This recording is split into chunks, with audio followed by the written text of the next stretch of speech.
Olá, amiguinhos. Aqui no nosso velho começo, a química, aquela ciência que estuda a matéria e a transformações dessa matéria. Então nós vamos começar comentando nessa aula uma transformação bem importante, cotidiana, maravilhosa. Se você olhar a animação, você vê a pessoa naquele momento sublime do almoço, não é? Então está lá se alimentando, não é? Adquirindo energia. Na digestão dos alimentos, o nosso corpo, além de outras coisas, adquire energia. Na quebra dessas substâncias todas, você absorve energia que mantém seu corpo aquecido. Hoje o nosso tema é justamente essas trocas de calor que podem acontecer nos fenômenos, a termoquímica. Então é a parte da fisicoquímica que vai se preocupar em explicar essas trocas de calor. Bom, então nós temos, estudando termoquímica, dois tipos de fenômeno. Fenômenos que vão liberar calor, como a digestão de um alimento, e alguns fenômenos que absorvem calor. Dá uma olhadinha na tela. Os dois tipos de fenômenos que nós vamos estudar são os fenômenos exotérmicos, que são aqueles que liberam calor, e os fenômenos endotérmicos, que são aqueles que absorvem calor. Agora, um sistema, ele tem substâncias ali dentro, moléculas, ligações. Dentro desse sistema, ele vai guardar um pouquinho de energia. Dá uma olhadinha na tela. Um sistema, ele armazena energia cinética, potencial, química. Esse somatório de energia está lá guardadinho. Durante uma transformação, durante um fenômeno químico, essa energia pode ser liberada ou absorvida. Dá uma olhadinha na tela de novo. O sistema pode liberar energia para o universo, uma reação exotérmica. Ou esse sistema pode absorver energia desse universo, uma reação endotérmica. Agora nós vamos tentar explicar por que uma reação libera calor, por que uma reação absorve calor. Então nós vamos pegar como exemplo a combustão da madeira. Dá uma olhadinha na animação ali. Então a madeira queimando, aquilo que eu observo eu chamo de sistema. Então eu estou olhando a fogueira, aquilo é o meu sistema. O universo é tudo que está ao redor desse sistema. Então você percebe, estando próximo a uma fogueira, que o calor migra do sistema para o universo, uma reação exotérmica. Como que uma reação libera calor? Então você tem um estado inicial e um estado final.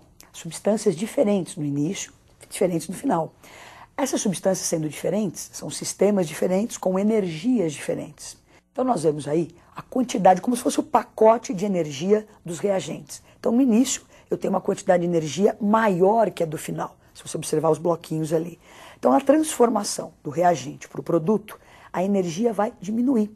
Os meus reagentes têm mais energia do que os meus produtos. Essa sobra de energia, não é, vai ser liberada na reação. Então uma reação ela é exotérmica, ela libera calor quando o reagente tem mais energia que o produto. Um outro exemplo, né, uma coisa também banal no seu dia a dia, estendemos a roupa no varal. Essa roupa seca melhor num dia quente. Por quê? Dá uma observada na tela. Então está lá a roupa molhada, quer dizer, temos água líquida. Para essa roupa secar, essa água líquida tem que passar para o estado gasoso. Para que isso aconteça, eu preciso de calor. Então o calor migra do universo para o sistema. Então caracterizando uma reação que absorve calor. Por que essa reação absorve calor? Por que é necessário calor? Vamos dar uma olhadinha naqueles bloquinhos. Observe lá.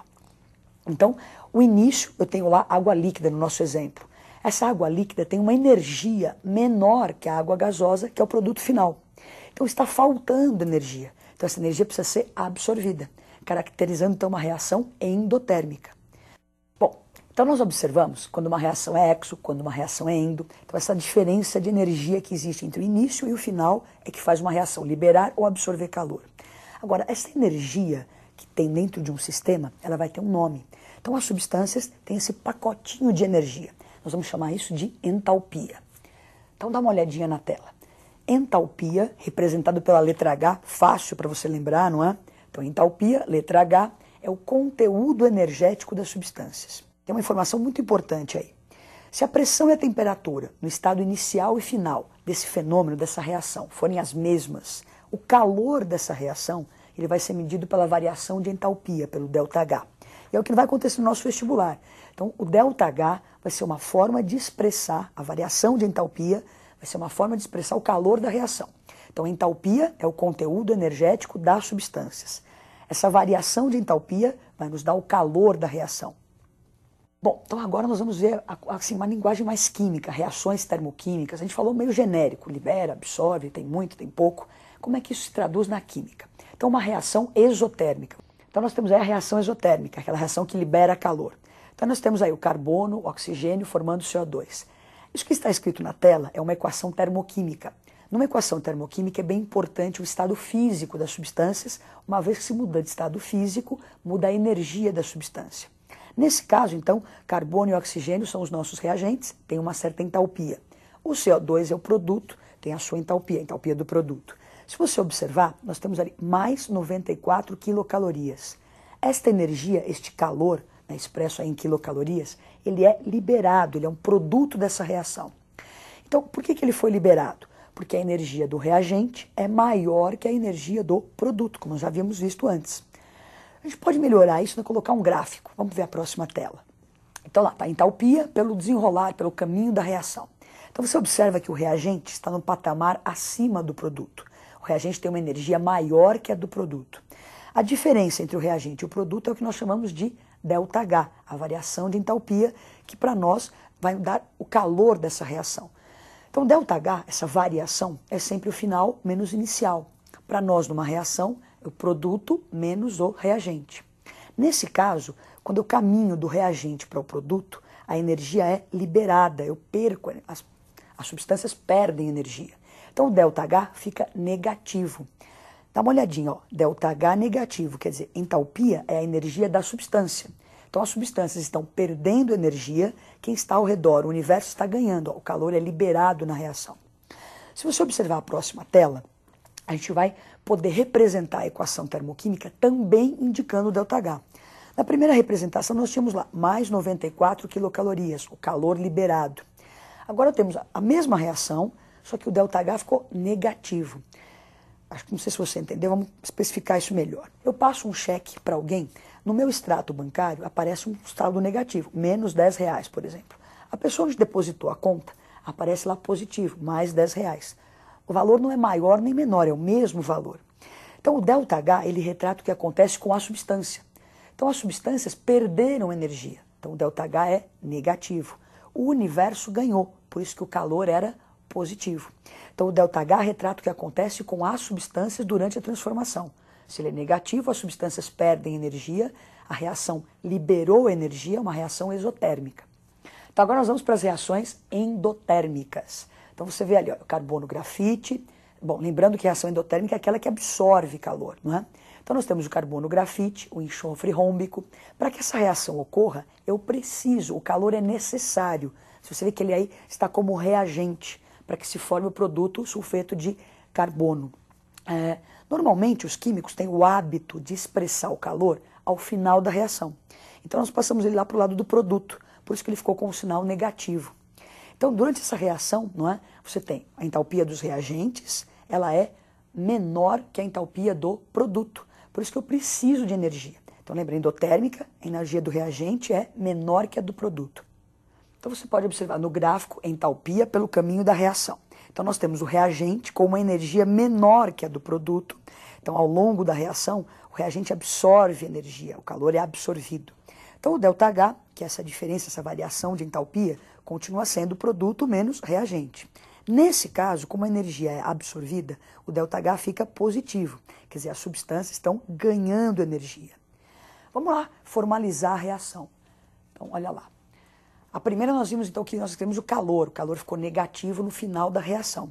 Agora voltamos para a mesma reação e nós podemos então expressar o ΔH dessa reação. Então o ΔH positivo. Então lembra que o calor estava negativo, indicando que o calor tinha sido absorvido. O que significa um ΔH positivo? Que as substâncias absorvem energia.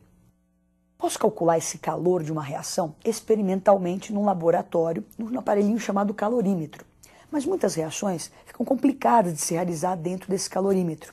Então os químicos desenvolveram métodos teóricos para se calcular o calor de uma reação, o ΔH dessa reação.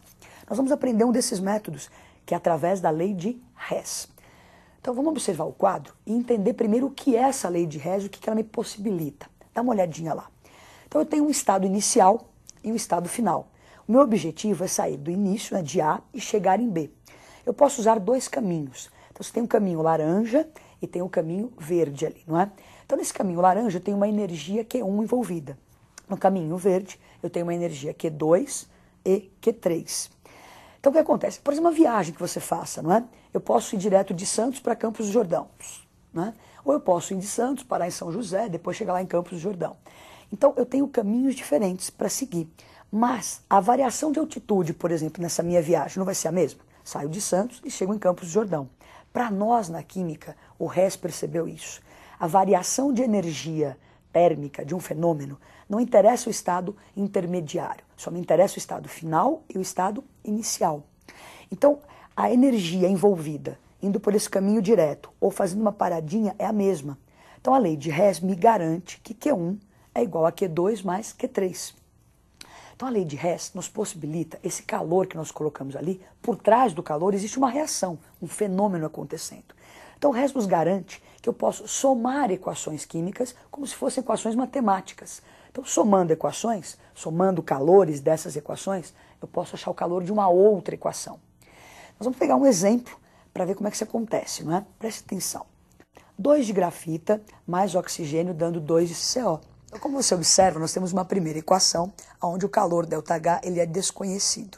Então, o nosso objetivo é calcular esse ΔH.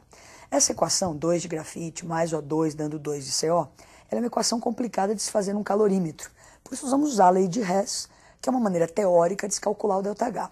Então, são dadas a equação 1 e a equação 2, onde aparecem substâncias que são comuns às equações. Então, na primeira equação, na nossa equação procurada, né, nós temos grafite, na equação 1 também aparece grafite. Oxigênio, nós temos nas 3 equações.